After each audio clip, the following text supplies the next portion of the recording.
இப்போது ஒரு சிறுவன் யானையின் முன்னாடி நின்று யானை மாதிரியே காதை அசைக்கிறான். நன்றாக பாருங்கள், இருவரும் ஒரே மாதிரி செயலில் செய்து கொண்டிருக்கிறார்கள். இப்போ ஏற்பட்ட அற்புதமெல்லாம் அவங்களால் பார்க்க முடியுமா? இதோ பார்க்கலாம் வாருங்கள். பையன் காதை மாட்டுகிறான், உடம்பை காட்டுகிறான், யானை போலவே செயல்கள் செய்கிறான்.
இதுதான் யானைக்கோட்டா.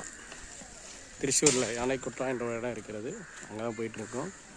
ஒரே இடத்துல வந்து நிறைய யானைகள், விதவிதமான யானைகளை வந்து பார்க்கலாம். அந்த அருமையான இடம்.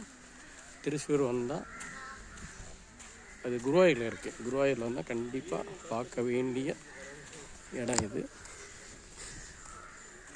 ஒரு யானை இங்கே படுத்து தூங்குது. இங்கேருந்து பார்த்தா தெரியுமான்னு தெரியல, எதனாலும் ஜூம் பண்ணலாம். யானை தூங்குகிறது. எங்கே தூங்குது?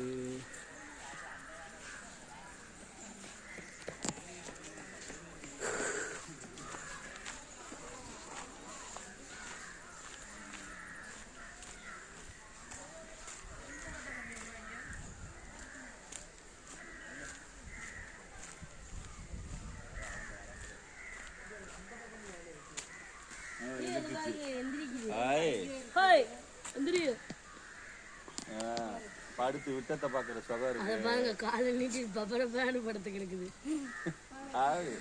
எக்ஸசைஸ் செய்யுறா. டயர்டாயிடுச்சு, சாப்பிட்டு சாப்பிட்டு படுத்து வர்றது. எந்திரிக்குது எந்திரிக்குது. என்ன அது குட்டியானதான். கேமரா ஆன் பண்றதுக்குள்ள எந்திரிச்சு. என்ன பாடு பாடு பாடு. யானை எந்திரிக்க லேட் ஆகும்னுவாங்க. பாடு பாடுறா. பாடு பாடு பாடு. ஆமா, நீங்க சொன்னானே நானே எந்திரிக்க மாட்டானே. அது இந்த பாருங்க பாப்பா, அங்க போய் சாணம் போட்டு அந்த தந்தம்லாம் இருக்கு பாருங்க. இங்க இருக்க கேரளால இருக்கு எல்லா மாடுக்கும் ஆடு யானை யானை. சரி ஓகே. ஆடு அது கொசு கடிக்குது. நான் எந்திரிச்சு நானே இருக்கேன் அப்படின்னு மாதிரி போஸ்ட் கொடுக்குது. அவள் நேரம் படுத்து வரங்கனால ஓகே. அங்கே பின்னாடி நிறைய மொத்தம் 15 இருக்கா. நான் அதுக்கு மேல ரவுண்டிங்ல